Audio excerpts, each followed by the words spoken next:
അടുത്തതായി നമ്മൾ കടക്കുന്നത് പ്രാർത്ഥനയുടെ മൂന്നാം ഘട്ടത്തിലേക്കാണ്. മൂന്നാം ഘട്ടം എന്ന് പറയുമ്പോൾ it is the prayer with complaints and demands എന്ന് വെച്ചാൽ നമ്മൾ പരാതികളും നമ്മുടെ ആവശ്യങ്ങളും മാത്രം ഉന്നയിച്ചുകൊണ്ടുള്ള ഒരു പ്രാർത്ഥന രീതിയാണ്. സത്യത്തിൽ ലോകമെമ്പാടും നോക്കുമ്പോൾ ഒരു 90% ആളുകളും പ്രാർത്ഥിക്കുന്നത് ഈ പ്രാർത്ഥന രീതി തന്നെ ആണ് എന്ന് നമുക്ക് കാണാൻ സാധിക്കും. ദേവാലയങ്ങളിലും വീടുകളിലും എപ്പോഴും നമുക്ക് എന്താണോ കിട്ടാത്തത് അത് കിട്ടാൻ വേണ്ടി സർവശക്തനായ ദൈവത്തിൻ്റെ മുമ്പാകെ നമ്മൾ നമ്മുടെ ഡിമാൻഡ്സ് മുഴുവൻ സമർപ്പിച്ചുകൊണ്ടുള്ള പ്രാർത്ഥനയാണ്.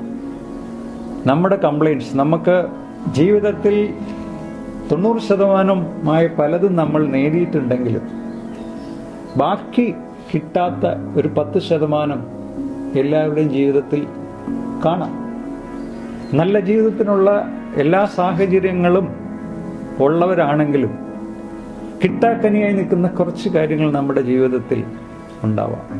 കിട്ടിയ 90% അതവിടെ ഇരിക്കട്ടെ, ബാക്കി കിട്ടാത്തത് എൻ്റെ ഒരു വലിയ ലിസ്റ്റുമായിട്ടാണ് നമ്മൾ ദേവാലയങ്ങളിൽ കടന്നു ചെന്ന് അതിനുവേണ്ടി ദൈവ തിരുമുമ്പാകെ നമ്മൾ ഇത് വെച്ച് സർവശക്തനായ ദൈവത്തിന് എനിക്കിതും കൂടി ഇങ്ങ് സാധിച്ച് തരുവാണെങ്കിൽ ഞാൻ സന്തോഷവാനാകാം. എന്നാൽ ഒരു കണ്ണ് തിരിച്ച് എനിക്ക് ഇത്രയെല്ലാം തന്നിരിക്കുന്ന അവസ്ഥയിലേക്ക് നോക്കുവാണെങ്കിൽ ജീവിക്കാനും സന്തോഷിക്കാനുമുള്ള സകലതും അവിടെ ഉണ്ട്. അതിലേക്ക് തിരിച്ചാൽ ദൈവത്തിന് നന്ദി പറയാൻ സാധിക്കുന്നതും മനസ്സും ശരീരവും ആത്മാവും അങ്ങേയറ്റം സന്തോഷിക്കുന്നതും സംതൃപ്തമാകുന്ന ഒത്തിരി ഘടകങ്ങൾ അവിടെ ഉണ്ടെങ്കിലും കിട്ടാതെ നിൽക്കുന്ന കുറച്ച് ഭാഗത്തെ ഓർത്ത് ഏത് നേരവും ആകെ ഒരു സങ്കടവും ആവലാതിയും പരാതിയുമായിട്ട് ജീവിതം എന്നും ഇങ്ങനെ കൊണ്ടുപോയിക്കൊണ്ടിരിക്കും.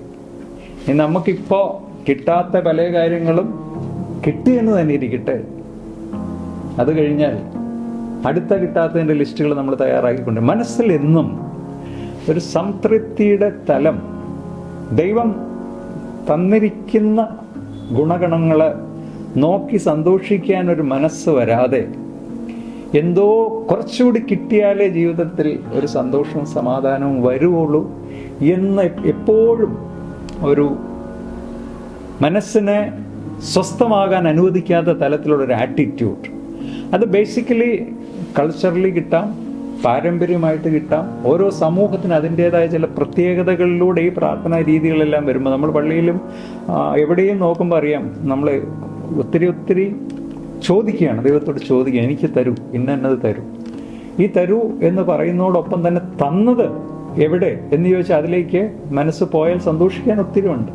പക്ഷെ അതെല്ലാം അവിടെ വെച്ചിട്ട് തരാത്തതിന് വേണ്ടി മാത്രം, ഈ തരാത്തത് ഇന്ന് തരാത്തത് ചോദിച്ച് കിട്ടിയാലോ നാളെ അടുത്ത ലിസ്റ്റുമായിട്ട് നമ്മുടെ മനസ്സ് പിന്നെയും ചോദിച്ചുകൊണ്ടിരിക്കും. ആയുഷ്കാലം മുഴുവൻ എന്തിനോ ഏതോ കിട്ടാക്കനിക്ക് വേണ്ടി ഇങ്ങനെ നമ്മുടെ മുഖഭാവവും എല്ലാം എനിക്കെന്തോ കുറവുണ്ട്, എനിക്കെന്തോ കിട്ടാത്തതുണ്ട്, ദൈവം എനിക്കെന്തോ തന്നിട്ടില്ല. നമ്മളൊരു നല്ല സുഖമാണോ എന്ന് ചോദിച്ചാൽ പോലും നല്ല ആരോഗ്യസ്ഥിതി ഉള്ളവന് തിരക്കേടില്ല, അല്ലെങ്കിൽ അത്ര വലിയ ഗുണമില്ല എന്ന് പറയുന്നൊരവസ്ഥ. എല്ലാ സൗഭാഗ്യങ്ങളുടെയും നടുക്ക് നിന്നിട്ട് പോലും സ്വയം സന്തോഷിക്കാനാവാത്ത ഒരു മാനസിക അവസ്ഥയോടുകൂടി പിന്നെയും എന്തോ പോരായ്മ ജീവിതത്തിലുണ്ട് എന്ന് കണ്ടുകൊണ്ട് പ്രാർത്ഥിക്കുന്ന അവസ്ഥ. അവിടെയാണ് സന്തോഷമില്ലായ്മ. ആത്മീയമായിട്ടോ മാനസികമായിട്ടോ ഒരിക്കലും കിട്ടിയതിൽ സന്തോഷം തോന്നാതെ കിട്ടാത്തതിന് വേണ്ടി അങ്ങേറ്റം മരണം വരെയും ഈ ഒരു മാനസിക അവസ്ഥയുമായിട്ട് ജീവിക്കുന്നവരെ ആണ് ഈ തലത്തിൽ നമ്മൾ വിശേഷിപ്പിക്കുന്നത്.